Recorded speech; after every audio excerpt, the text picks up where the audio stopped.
৭৫ বছৰ পুৰণি শ্ৰী শ্ৰী বাসুদেৱ মন্দিৰ চাওঁ আহক। নমস্কাৰ বন্ধুসকল, আজি আমি চাওঁ আহকচোন গুয়াৰ শ্ৰী শ্ৰী বাসুদেৱ মন্দিৰ। কামৰূপ জিলাৰ কমলপুৰ ৰাজহ চক্ৰৰ পৰা প্ৰায় ৫ কিলোমিটাৰ দূৰত্বত অৱস্থিত গুয়া গাঁৱৰ সোঁমাজতেই এই ঐতিহ্যমণ্ডিত শ্ৰী শ্ৰী বাসুদেৱ মন্দিৰ।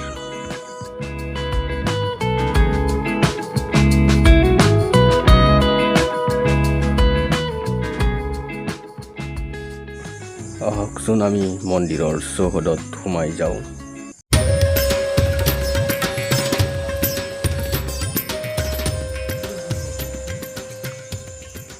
এইফালে লিখা আছে মন্দিৰ চৌহদত ধূমপান আৰু ৰাগিয়াল দ্ৰব্য সেৱন কৰা নিষেধ। আনফালে লিখা আছে এইটো আপোনাৰ মন্দিৰ চাফ চিকুণ কৰি ৰখাটো আপোনাৰ কৰ্তব্য।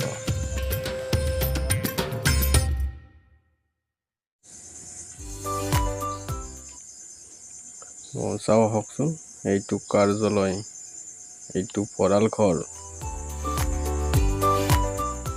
তাৰপিছত এইফালে আছে ভোগ ঘৰ।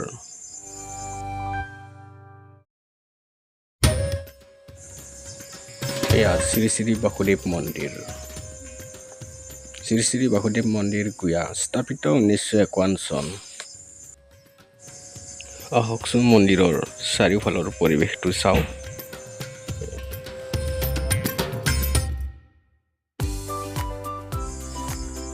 ইয়াতে মন্দিৰ পালকৰ ফোন নম্বৰ মাৰি থোৱা আছে। কোনোবা যাত্ৰী আহিলে যাতে অসুবিধা নহয়, পোনপটীয়াকৈ মন্দিৰ পালকৰ লগত যোগাযোগ কৰিব পাৰে। চাৰিওফালে এইবোৰ মূৰ্তি বনোৱাই আছে, শ্ৰীৰাম, বৰাহ, বিষ্ণুৰ, যিহেতু মন্দিৰ বিষ্ণুৰ যিমানবোৰ অৱতাৰ আছে সেইবোৰ মূৰ্তি ইয়াতে এনেদৰে অংকন কৰাই আছে। নৰসিংহ,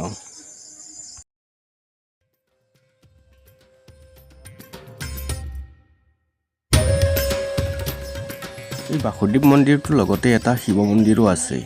এয়া সাৰগুৰু মূৰ্তি, কাষতে এয়া গণেশ বাবা,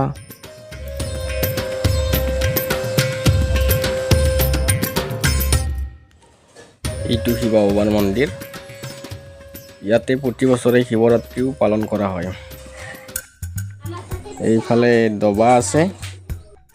পুৱা গধূলি ভক্তিমূলক গীত আৰু গধূলি দবা কোবাই ভগৱানৰ ভক্তি কৰা হয়।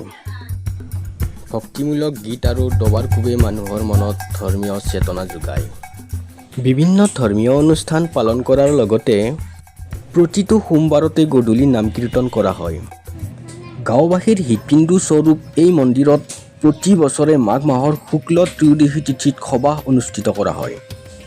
সভাৰ আগদিনা গোন্ধ অনুষ্ঠানেৰে সবাহৰ আৰম্ভণি কৰা হয়।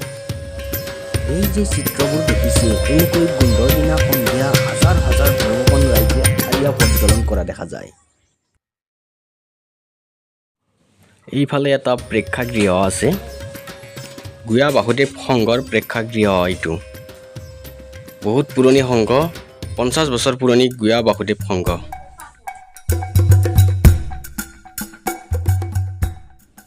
ইয়াৰে দৰ্জাবোৰত এনেদৰে বিভিন্ন ধৰণৰ ডিজাইন আছে। নটৰাজ, ফুল, শৰাই, বিভিন্ন ধৰণৰ ডিজাইন আছে প্ৰতিখন দৰ্জাতে। এইটো সংঘ, গুয়া বাসুদেৱ সংঘ। মন্দিৰৰ লগতে সংঘটো আছে এখন ৰাজহুৱা মঞ্চ। ইয়াত এই সংঘত গুয়া ৰঙালী বিহুকে আদি কৰি বিভিন্ন ধৰণৰ দিৱস উদযাপন কৰা হয়।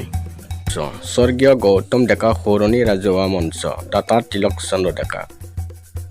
গাঁৱৰ সাংস্কৃতিকবান যুৱক গৌতম ডেকা গুৱাহাটীৰ মালিগাঁৱৰ বোমা বিস্ফোৰণত আঘাতপ্ৰাপ্ত হৈ চিকিৎসালয়ত মৃত্যু হৈছিল। এয়া অৰ্জুন গছ। এই অৰ্জুন গছৰ বাবে ইয়াক বহুতে অৰ্জুন তলৰ সবাহ বুলিও জানে। প্ৰাকৃতিক পৰিৱেশেও মন্দিৰৰ সৌন্দৰ্য বঢ়াইছে।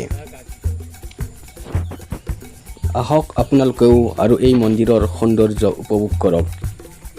আজিলৈ এৰিছোঁ, বাই বাই।